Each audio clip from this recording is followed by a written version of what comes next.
जय माँ शेरावाली। चौथा अध्याय हिंदी में। इंद्राज देवताओं द्वारा देवी की स्तुति।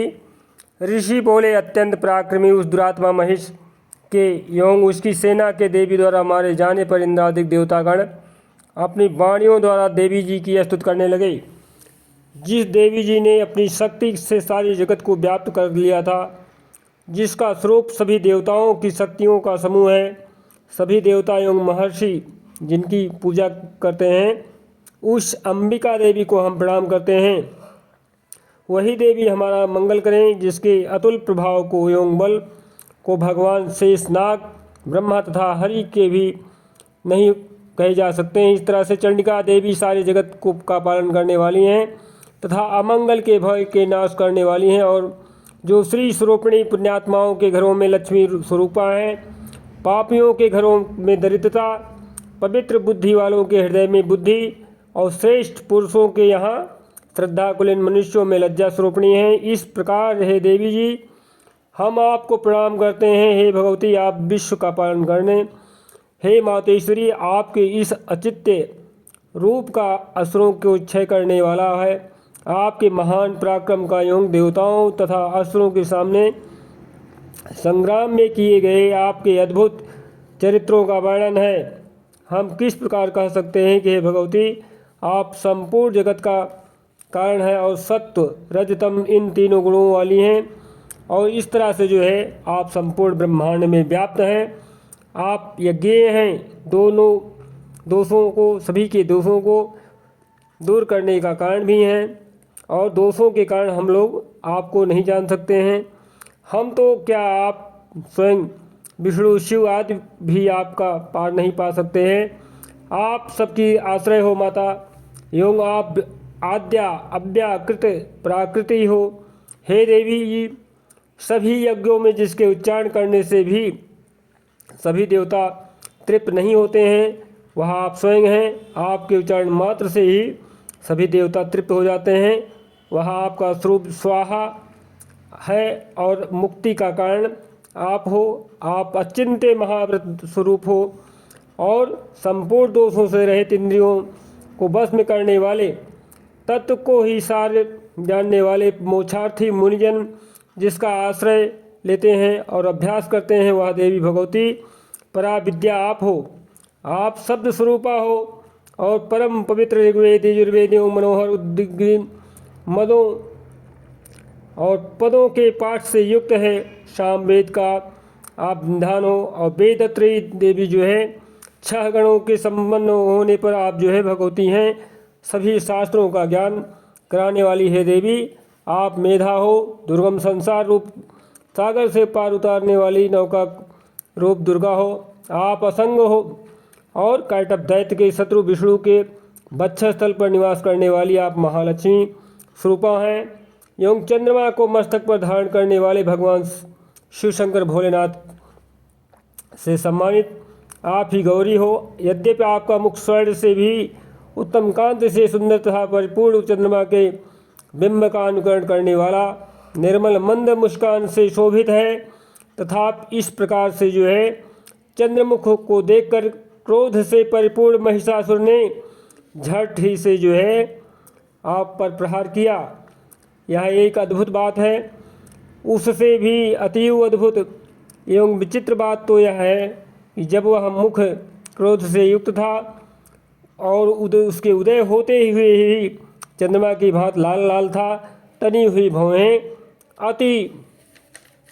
अति विकराल थी। ऐसा देख करके महिषासुर ने आपने प्राण तुरंत छोड़ दिया। भला कौन ऐसा प्राणी होगा जो क्रोधी यमराज को देख कर भी जीवित रह सकता है। हे देवी जी, आप प्रसन्न हो, सर्वदा उन्नति दाता देवी जी, आप जिन पर प्रसन्न होती हैं उन्हें ही धन तथा यश मिलता है। हे देवी जी, आपकी कृपा द्वारा ही अत्यंत आदृत पुण्यात्मा पुरुष सभी धर्म संबंधी कार्य प्रतिदिन किया करते हैं। आपकी कृपा से ही उस स्वर्ग लाभ होता है। इसी कारण आप तीनों लोकों में फल देने वाली हैं। आपसे बढ़ करके और कौन है। सबके लिए उपकार करने वाली हो, आप सर्वदा दयामयी हो। इन राक्षसों के वध करने से जगत सुखी हो। ये राक्षस कभी नरक के लिए चिरकाल तक भले ही पाप करते रहें और संग्राम में इनका वध आपने इसलिए किया है कि मुझसे मारे हुए यह स्वर्ग में चले जाएंगे और इनका मोक्ष हो जाएगा। यही मन में रख कर हे देवी जी आप पापियों का वध करती हैं। आप असुरों को केवल जो है देखने मात्र से ही भस्म क्यों नहीं करती, शत्रुओं पर शस्त्रों का प्रहार क्यों नहीं करती? इसका भी कारण है क्योंकि शत्रुगण मेरे शस्त्रों से पवित्र होकर उत्तम लोकों में मरकर पहुँचे। इस प्रकार जो है आपके यह विचार अत्युत्तम है। आपका शील स्वभाव दुराचारियों के दुष्ट स्वभाव को जो है निवृत्त करने वाला है और आपका रूप जो है चिंत्य है, उसकी अन्य किसी के साथ जो है तुलना करना व्यर्थ है, अर्थात तुलना नहीं किया जा सकता है। आपका पराक्रम दो देवताओं के पराक्रम को नाश करने वाला है, दैत्यों का नाश करने वाली देवी। इस प्रकार आप शत्रुओं पर भी दया किया करती हैं और आपके महान पराक्रम की तुलना कौन कर सकता है देवी? किसके साथ हो सकती है? अन्यथा कोई ऐसा है नहीं। और आपके रूप भी तो परम मनोहर हैं, परंतु शत्रुओं को भयदायक। हे वरदायिनी, त्रिलोकी भर में यह आप में ही दिखाई देता है। हे देवी जी, शत्रुओं का नाश करके इस सारी त्रिलोकी की आपने जो है रक्षा की है। संग्राम भूमि में उन दैत्यों का विनाश करके उन्हें स्वर्ग में पहुंचा दिया और यह हमारा भय भी दूर कर दिया जो कि हमें अत्यंत उन्मत्त दानव डराया करते थे। हे माता, आपको नमस्कार है। हे देवी, हमारी शूल से रक्षा करें एवं घंटा के शब्द तथा धनुष की टंकार से भी हमारी रक्षा कीजिए। हे चंडिके, पूर्व पश्चिम उत्तर दक्षिण सभी दिशाओं में हमारी रक्षा कीजिए। अपने त्रिशूल को घुमा घुमा करके उत्तर में भी हमारी रक्षा कीजिए। ऋषि बोले। ऋषिवाच इस प्रकार देवी जी की देवताओं ने स्तुति की और नंदन वन में उत्पन्न हुए फूलों तथा गंध चंदन आदि से जो है जगत की माता की पूजा की। सभी देवताओं ने भक्तिपूर्वक दिव्य धूपों द्वारा अर्चना की।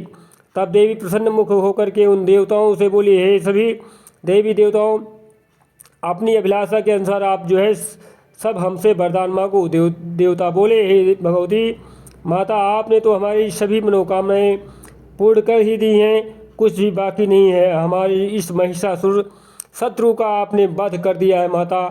फिर भी यदि प्रसन्नतापूर्वक हमें वरदान देना चाहती हैं तो हे माता यह वर दीजिए। जब जब भी हम आपका स्मरण करें तब तब हमारी बड़ी बड़ी आपत्तियों द्वारा विपदाओं को दूर करें। हे प्रसन्न होते माता।